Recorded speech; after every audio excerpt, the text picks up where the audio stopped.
నమస్కారం. టీవీ7 న్యూస్ కి స్వాగతం. ముందుగా ముఖ్యాంశాలు.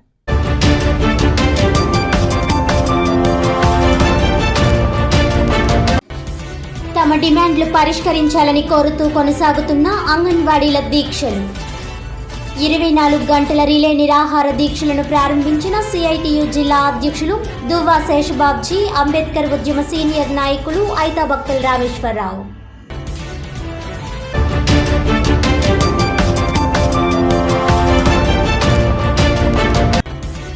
అవినీతి అక్రమాలకు కేర్ ఆఫ్ టీడీపీ మాజీ ఎమ్మెల్యే వనమాడి కొండబాబు కుటుంబ సభ్యుల చరిత్రను ఒక్కొక్కటిగా త్వరలోనే బహిర్గతం చేస్తానన్న సిటీ ఎమ్మెల్యే ద్వారంపూడి చంద్రశేఖర్ రెడ్డి.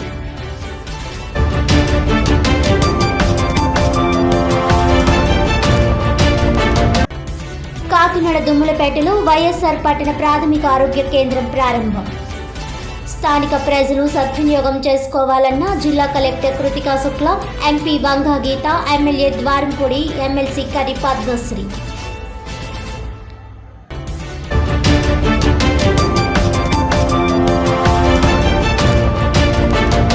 ఇక వివరాల్లోకి వెళ్తే, తమ డిమాండ్లు పరిష్కరించాలని కోరుతూ అంగన్వాడీలు తలపెట్టిన 24 గంటల రిలే నిరాహార దీక్షలను సిఐటియు జిల్లా అధ్యక్షులు దువ్వా శేషబాబ్జీ, అంబేద్కర్ ఉద్యమ సీనియర్ నాయకులు ఐతాబక్కల్ రామేశ్వరరావు ప్రారంభించారు.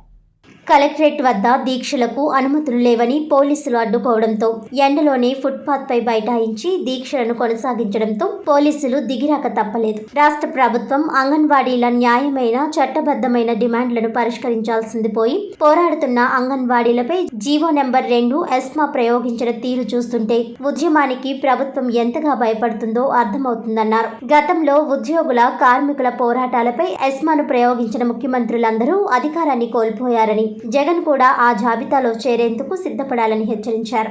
ఏ ఒక్క అంగన్వాడీ కూడా ప్రభుత్వ బెదిరింపులకు భయపడాల్సిన అవసరం లేదని, అంగన్వాడీ ఉద్యమానికి కావలసిన న్యాయం సహకారం అందిస్తామని ఆల్ ఇండియా లాయర్స్ యూనియన్ ఐలు జిల్లా కార్యదర్శి భాస్కర్, రాష్ట్ర కార్యదర్శి జ్యోతి తెలియజేశారు. రాష్ట్రంలో 6 నెలల సమ్మెలను నిషేధిస్తూ జగన్ ప్రభుత్వం ఇచ్చిన ఆదేశాల పట్ల AP anganwadi workers and helpers union జిల్లా అధ్యక్ష కార్యదర్శులు దడాల పద్మ, ఎరుబండి చంద్రావతి మాట్లాడుతూ జగన్ ప్రభుత్వానికి అధికారం 2 నెలలే ఉండగా 6 నెలల ఆదేశాలను ఎలా ఇచ్చారని ఎద్దేవా చేశారు. రాష్ట్ర ప్రభుత్వానికి అంగన్వాడీ డిమాండ్లు పరిష్కరించడం మినహా మరొక మార్గం లేదని స్పష్టం చేశారు. అంగన్వాడీలకు నిత్యావసర ధరలకు అనుగుణంగా కనీస వేతనం 26,000 చెల్లించాలని, సుప్రీంకోర్టు తీర్పు గ్రాట్యుటీ అంగన్వాడీలకు అమలు చేయాలని, లబ్ధిదారులకు మెరుగైన పౌష్టికాహారాన్ని అందించాలని, మినీ సెంటర్లను మెయిన్ సెంటర్లుగా మారుస్తూ తక్షణం జీవో విడుదల చేయాలని డిమాండ్ చేశారు. 24 గంటల దీక్షలో అంగన్వాడీ సంఘం జిల్లా నాయకులు ధనలక్ష్మి, రాజేశ్వరి, వీరమణి, వరలక్ష్మి, మంగతయారు,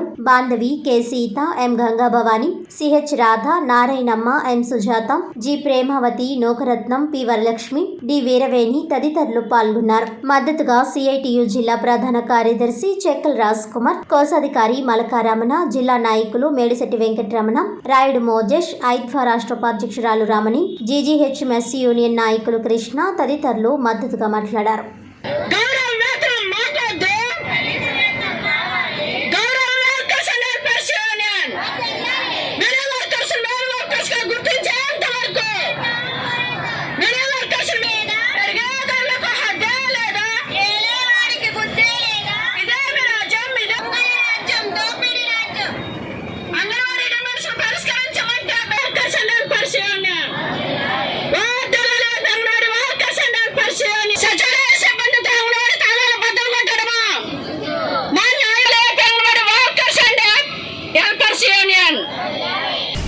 ప్రభుత్వం అంగన్వాడీల సమ్మె మీద ఎస్మా ప్రయోగించినట్టుగా బ్రేకింగ్ న్యూస్లో వస్తుంది. దీన్ని బట్టి ప్రభుత్వం ఎంత భయపడిపోతుందో అర్థమైంది. ఎస్మా అనేటువంటిది ఇప్పటిది కాదు, ఇది పురాతన కాలం నాడు బ్రిటిష్ వాళ్ళు తీసుకొచ్చినటువంటి చట్టం ఇది. ఎసెన్షియల్ సర్వీసెస్ మెయింటెనెన్స్ యాక్ట్ అది. అంటే అత్యవసర సర్వీసులు, విద్యుత్తు, పెట్రోలియము, గ్యాసు, రవాణా, ఎయిర్పోర్ట్స్, బోట్స్ ఇలాంటి కార్మికులు సమ్మె చేసినప్పుడు ఎస్మా అప్పుడప్పుడు ఉపయోగిస్తూ ఉంటారు. ఇందులో ఏ ఒక్క సర్వీసు అంగన్వాడీలకు చెందింది కాదు. అయినా సరే దీన్ని ఉపయోగించడం అంటే ప్రభుత్వం ఎంతగా భయపడుతుందో అర్థం చేసుకోవచ్చు. ఎస్మాను ప్రయోగించిన ఏ ప్రభుత్వమూ నిలబడలేదు. కూలిపోయిన ప్రభుత్వాల జాబితాలోకి జగన్మోహన్ రెడ్డి కూడా జాయిన్ అయిపోతున్నాడు. కర్పూరి ఠాకూర్ బీహార్లో ప్రయోగించాడు, ఓడిపోయాడు. జయలలిత 2003 అనుకుంటాను ఆవిడ ప్రయోగించింది, ఆవిడ ఓడిపోయింది. ఇప్పుడు జగన్మోహన్ రెడ్డి ప్రయోగిస్తున్నాడు లైను, మీలోకి ఈయన కూడా చేరిపోతున్నాడు. ఈ సమ్మెలో ఎవ్వరో దాన్ని కేర్ చేసేవాళ్ళు ఎవరు కూడా లేరు. పొద్దున దీక్ష శిబిరం ప్రారంభమైంది, మధ్యలో ఈ వార్త వచ్చింది. ఎవరైనా బెదిరిపోయారా, పారిపోయారా? 11వ తేదీ వరకు ఇది కొనసాగుతుంది. 11వ తారీఖు తర్వాత వేరే రూపంలో వెళ్తుంది. ఎస్మా ప్రయోగించినందుకు ఆయన క్షమాపణ చెప్పి తక్షణమే దాన్ని ఉపసంహరించుకోవాలి, అంగన్వాడీల సమస్యల పరిష్కారం చేయాలని చెప్పి డిమాండ్ చేస్తున్నాం. అంగన్వాడీలుగా ఈరోజు రాష్ట్ర వ్యాప్తంగా ఈ రోజుకి 26 రోజులుగా సమ్మె చేస్తా ఉన్నాము. ఈ రోజు మా రాష్ట్ర వ్యాప్త పిలుపు మేరకు కాకినాడ జిల్లాలో 24 గంటల నిరాహార దీక్ష ప్రారంభించడం జరిగింది. అయితే ప్రభుత్వం చాలా దుర్మార్గంగా ఈ రోజు ఎస్మా ప్రయోగించాము, అంగన్వాడీలు డ్యూటీలోకి జాయిన్ అవ్వకపోతే కొత్త వాళ్ళని నియమించుకుంటామని చెప్పి చాలా దుర్మార్గంగా చెప్తా ఉంది. ఈ రోజు అనేక సంవత్సరాల తరబడి మేము పనిచేస్తా ఉన్నాం. గ్రామాల్లో చిన్నపిల్లలకి, గర్భిణులకి, బాలందరికీ అనేక సేవలు అందిస్తా ఉన్నాం. ఆ సేవలు అందిస్తున్నాం. మేము గొంతెమ్మ కోరికలు ఏం కోరట్లేదు. ఈ రోజు పెరుగుతున్న ధరలు ఇచ్చే చూసుకుంటే అంగన్వాడీలు కనీస వేతనం ఇవ్వాలని చెప్పేసి అడుగుతా ఉన్నాం. సీఎం గారు ఇచ్చిన హామీ ఏదైతే ఉందో తెలంగాణ కన్నా అదనంగా పెంచుతామన్నారు. ఈ రోజు తెలంగాణలో 18,000 రూపాయలు వేతనం ఇస్తా ఉన్నారు. కనీసం ఆ విధంగా అయినా ఇస్తారేమో అని చెప్పి మేము ఆశిస్తా ఉంటే అది పోను ఈ రోజు బెదిరింపు చర్యలకు పాల్పడతా ఉంది. చాలా దుర్మార్గం. దీన్ని మేము తీవ్రంగా ఖండిస్తా ఉన్నాం. AP municipal workers union AITUC అనుబంధ సంఘం ఆధ్వర్యంలో రాష్ట్ర వ్యాప్త పిలుపులో భాగంగా శనివారం ఉదయం కాకినాడలో స్థానిక శారదాదేవి గుడి వద్దనున్న నగరపాలక సంస్థ మున్సిపల్ కార్పొరేషన్ కార్యాలయం వద్ద సమ్మె కొనసాగింది. ఈ సమ్మెకు ముఖ్య అతిథిగా హాజరైన తోకల ప్రసాద్, ఏఐటీయూసీ సీనియర్ నాయకులు పెద్దిరెడ్డి సత్యనారాయణ హాజరయ్యారు. ఈ సమ్మెలో మున్సిపల్ పారిశుధ్య కార్మికులు మొదట ఒంటెకాళ్లతో నిరసన చేస్తూ మమ్మల్ని పర్మనెంట్ చేయండి మహాప్రభు, జీతాలు పెంచండి మహాప్రభు, పీఎఫ్ సమస్యలు పరిష్కరించండి మహాప్రభు అంటూ నినాదాలు చేయడం జరిగింది. అనంతరం ప్రదర్శనగా మున్సిపల్ కార్యాలయం నుండి శారదాదేవి గుడి, కరెంట్ ఆఫీస్, జిల్లా లేబర్ కార్యాలయం, జీబీటీ రోడ్ మీదుగా మున్సిపల్ కార్యాలయం దగ్గరకు చేరుకుని సమ్మె ప్రారంభించడం జరిగింది. ఈ సమ్మెను ఉద్దేశించి ఏఐటీయూసీ జిల్లా ప్రధాన కార్యదర్శి తోకల ప్రసాద్ మాట్లాడుతూ మున్సిపల్ పారిశుధ్య కార్మికుల డిమాండ్స్ పరిష్కరించకుండా ప్రత్యామ్నాయ పనులకు ఆదేశాలిస్తే పనులను అడ్డగిస్తామని ఆయన అన్నారు. ఆనాడు ప్రతిపక్షంలో ఉన్నప్పుడు కార్మికుల ఆధ్వర్యంలో కనీస వేతనాల కోసం నిరసనలు చేస్తుంటే ప్రతిపక్షంగా ఉండి ప్రతి నిరసనలో భాగస్వాములయ్యారని, గతం మర్చిపోవద్దని, ఇప్పుడు అధికారంలోకి వచ్చిన తర్వాత నిరసనలు మానుకోవాలని బెదిరింపులు చేస్తున్నారని, కార్మిక సంఘాలుగా సహించేది లేదని ప్రసాద్ అన్నారు. మాట తప్పను మడం తిప్పను అన్న ముఖ్యమంత్రి జగన్మోహన్ రెడ్డి మున్సిపల్ కార్మికులకు అవుట్సోర్సింగ్ కార్మికులను పర్మనెంట్ చేస్తానన్న హామీను తక్షణమే అమలు చేసి వచ్చే ఎన్నికలకు వెళ్లాలని, లేకుంటే కార్మికులు తగిన గుణపాఠం చెబుతారని ప్రసాద్ అన్నారు. అనంతరం సమ్మెకు మద్దతుగా సీనియర్ నాయకులు పెద్దిరెడ్డి సత్యనారాయణ మాట్లాడుతూ కాకినాడ పేరుకే స్మార్ట్ సిటీ అని, స్మార్ట్ సిటీలో కార్మికులు జీతాలు సకాలంలో మంజూరు కావడం లేదని, టాయిలెట్ కోవిడ్ కార్మికులకు 3 నెలలుగా జీతాలు మంజూరు చేయకుండా సిఎఫ్ఎంఎస్ నుంచి రావాలి, బిల్లు పెట్టామని కుంటి కబుర్లు చెబుతున్నారని, ప్రత్యామ్నాయ పనులు ఏర్పాట్లకు ఎక్కడి నుండి నిధులు వస్తున్నాయో, ఎవరిస్తున్నారు, ఏ పార్టీ ప్రయోజనాల కొరకు కమిషనర్ పనిచేస్తున్నారో అర్థం కావడం లేదని ఆయన ఆవేదన వ్యక్తం చేశారు. ఈ కార్యక్రమంలో AP municipal workers union Kakinada committee అధ్యక్ష ప్రధాన కార్యదర్శులు బొబ్బిలి శ్రీనివాసరావు, తుపాకుల లక్ష్మీనారాయణ, 14వ సర్కిల్ ప్రతినిధులు జానపల్లి అప్పన్న, నక్కా లక్ష్మణ్, కటారి సత్యనారాయణ, ములికి అప్పన్న, కుమార్, సింహాచలం, వీరబాబు, పోలిశెట్టి గోవింద్, రాజు, గాయత్రి, వడ్డీ పోలమ్మ, ఇందిర, సుబ్బలక్ష్మి, కె మురళి, గ్రంథి ప్రసన్న కుమార్ ఈ సమ్మెకు పర్మనెంట్ ఎంప్లాయీస్ అందరూ సంఘీభావం తెలియజేశారు. కాకినాడ నగరపాలక సంస్థ sanitary workers union president Bobbili Srinivasarao మాట్లాడుతున్నాను. రాష్ట్ర పిలుపు మేరకు మరి ఆప్కాస్ వర్కర్స్ అందరూ కూడాను సమ్మె బాట పట్టారు. ఈ రోజుకు 4వ రోజు జరుగుతుంది, కొనసాగుతుంది. మరి వాళ్ళ న్యాయమైన డిమాండ్లు నెరవేరే వరకు కూడాను ఈ యొక్క సమ్మె కొనసాగుతుంది.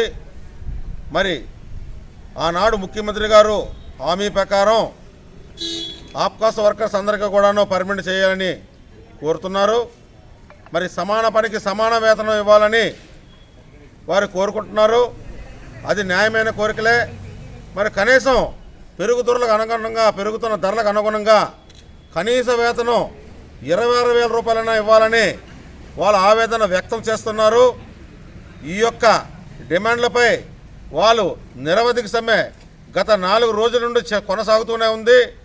వారికి ఈ యొక్క కోరికలు నెరవేర్చి వాళ్ళ న్యాయబద్ధమైన కోరికలు నెరవేర్చాలని అధికారుల వారిని నాయకుల్ని AP municipal workers union AITC అనుబంధ సంఘం స్వతంత్ర సంఘాలు జేఏసీ ఆధ్వర్యంలో సమ్మె ఈరోజు 4వ రోజుకి చేరుకుంది.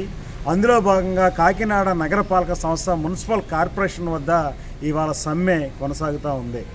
మా ప్రధాన డిమాండ్స్ ఆప్కాస్ కార్మికులందరినీ పర్మనెంట్ చేయాలి, సుప్రీంకోర్టు తీర్పు ప్రకారంగా సమాన పనికి సమాన వేతనం కనీస వేతనాలు 26,000 రూపాయలు అమలు చేయాలి, గ్రాడ్యుటీ 5 లక్షల రూపాయలు మంజూరు చేయాలి, అలాగే డ్రైవర్సు కోవిడ్ టాయిలెట్ కార్మికులందరికీ జీతాలు పెంచి వాళ్ళకి ఆప్కాస్ వేతనాలు పెంచాలని తదితర డిమాండ్ల సాధనకే మేము సమ్మెలోకి వెళ్తూ ఉన్నాం. ఈ ప్రభుత్వం పారిశుద్ధ్య కార్మిక సమస్యలు పరిష్కరించడంలో పూర్తిగా వైఫల్యం చెందింది. పైగా ప్రత్యామ్నాయ ఏర్పాట్లు కూడా సిద్ధమవుతూ ఉంది. ఒక పక్క కార్మికులకి కోవిడ్ టాయిలెట్ కార్మికులకి జీతాలు ఇవ్వడానికే నిధులు లేవని చెప్తున్న కమిషనర్ గారు ఇవాళ ప్రత్యామ్నాయ ఏర్పాట్లు చేస్తూ ఉన్నారు. ఇది మేము తీవ్రంగా ఏపీ మున్సిపల్ వర్కర్స్ యూనియన్ తరఫున ఖండిస్తూ ఉన్నాం. అయ్యా కమిషనర్ గారు, మీరు కూడా కమిషనర్లకే రాష్ట్ర ప్రధాన కార్యదర్శి కాబట్టి ఈ సమ్మె రాష్ట్ర వ్యాప్తంగా జరుగుతుంది కాబట్టి కాకినాడలో కూడా జరుగుతూ ఉంది. దయచేసి మీరు కార్మికులు సహకరించాలే తప్ప ప్రత్యామ్నాయ ఏర్పాట్లకు సిద్ధం కావద్దని AP municipal workers union AITC సంఘం తరపున తమకు తెలియజేస్తూ ఉన్నాం. కాదు, మేము ప్రత్యేకమైన ఏర్పాట్లు చేస్తాం, ఈ పనులు చేపిస్తామని చెప్పేసి మొండి వైఖరి ప్రదర్శిస్తే AP municipal workers union AITC అనుబంధ సంఘం తరపున మేము అడ్డగిస్తామని ఈ సందర్భంగా తెలియజేస్తున్నాం. సమగ్ర శిక్ష ఉద్యోగులు తలపెట్టిన సమ్మె శనివారంతో 18వ రోజుకు చేరుకుంది. నిర్బంధాన్ని ఎదుర్కొని సమ్మెను కొనసాగిస్తామని ఉద్యోగులు స్పష్టం చేశారు.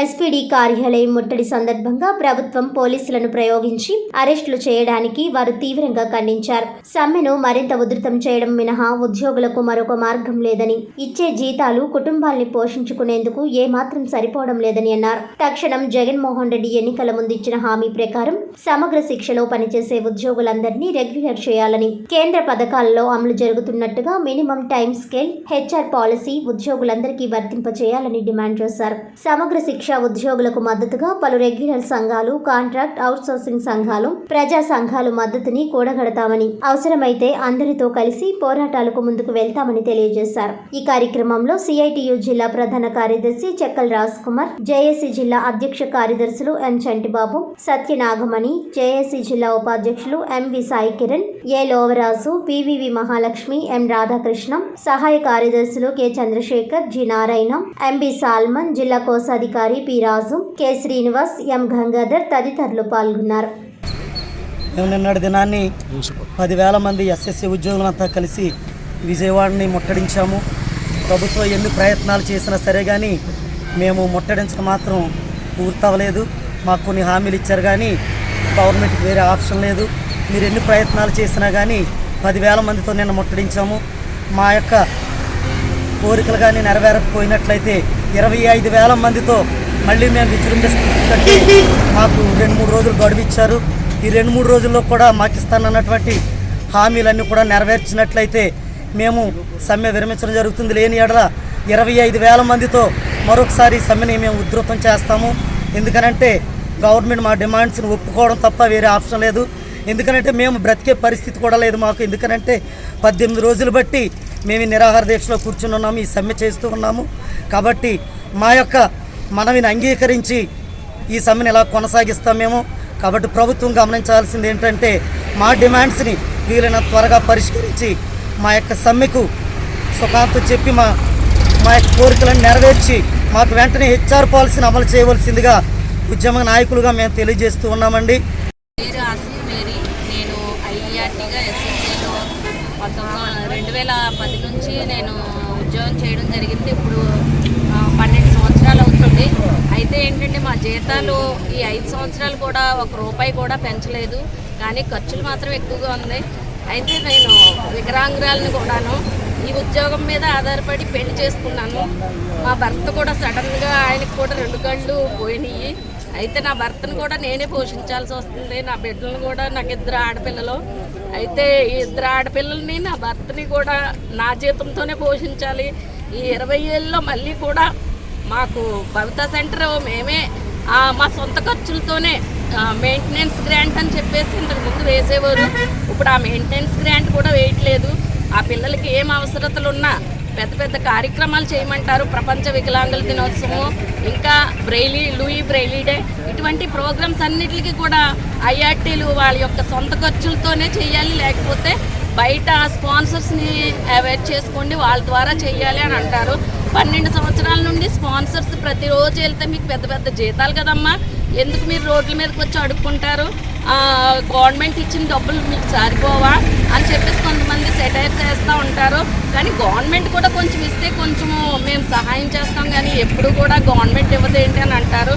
కానీ ఇటువంటి ఇబ్బందులతో మేము పనిచేస్తాము. అంటే మా గవర్నమెంట్ ఎస్ఎస్ఏ అంటే గవర్నమెంట్లో చేస్తున్నారు కాబట్టి వీళ్ళకి ఎక్కువ జీతాలు ఉంటాయి అనుకుంటారు. కానీ మాకు వచ్చే జీతాలు 20,000, 10,000, 5,000 ఇలాంటి జీతాలతోని మేము బయట బియ్యం ఇంతకుముందు 30 రూపాయలు, 25 రూపాయలు ఉండేవి, ఇప్పుడు 60 రూపాయలు కేజీ కొనుక్కొని తినాలి. అయితే నేనైతే ఇప్పుడు నా బండి చూస్తే వికలాంగురాలని, నా బండి బాగు చేయించుకోవడానికి 20,000 అడిగారు. కానీ నా బండి అలాగే నీకు ప్రమాదం అమ్మ, నువ్వు సడన్గా పడిపోతావని చెప్పినా నేను అదే బండి మీద రోజు ఇక్కడ సమ్మికి వస్తున్నానంటే నాకు కష్టం. అలాగే ప్రతిరోజు పెట్రోల్ కూడా డబ్బులు ఉండలేదు. అయినా కానీ నేను మా ఆయన వెళ్ళొద్దని చెప్పినా కానీ ఈ తర్వాత నా పరిస్థితి ఏంటి, నా ఫ్యామిలీ ఎలాగా, నా 2 ఆడపిల్లలు ఎలాగా అని ఈ సమ్మెకి నేను వస్తున్నాను. దయచేసి ఏంటంటే నాలాంటి ఎంతమంది ఈ ఉద్యోగం ద్వారా సంతృప్తి లేదు, మాకు భద్రత కావాలి. ఈ ఉద్యోగంలో మిమ్మల్ని సడన్గా నువ్వు సరిగ్గా చేయకపోతే తీసేస్తాం, నువ్వు ఈ కార్యక్రమం చేయకపోతే తీసేస్తాం, తొలగిస్తాం అని చెప్పేసి బెదిరిస్తున్నారు. ఒకవేళ ఉద్యోగం లేకపోతే నా పరిస్థితి ఏంటి అనుకొని వాళ్ళకి తలదించుకొని డ్యూటీ చేస్తున్నాను నేను. కానీ మేము చాలా సక్రమంగా చేస్తున్నాం. మమ్మల్ని పోగొట్టుకుంటే గవర్నమెంట్కి మాలాగా ఎవరు కూడా ఇంత చక్కగా చేయలేరు. కాబట్టి గవర్నమెంట్ ఏంటంటే మమ్మల్ని రెగ్యులర్ చేయకపోయినా ఎంటీఎస్ అయినా మాకు ఇచ్చి, హెచ్ఆర్ పాలసీ అయినా మాకు ఇచ్చి మా కుటుంబాలను నిలబెట్టాలని, మేము కూడా గవర్నమెంట్ వర్కర్లతో సమానంగా పనిచేస్తున్నాం. మాకెందుకని కనీస జీతం కూడా ఎందుకు ఇవ్వరు అని నేను ఈరోజు అడుగుతున్నాను గవర్నమెంట్.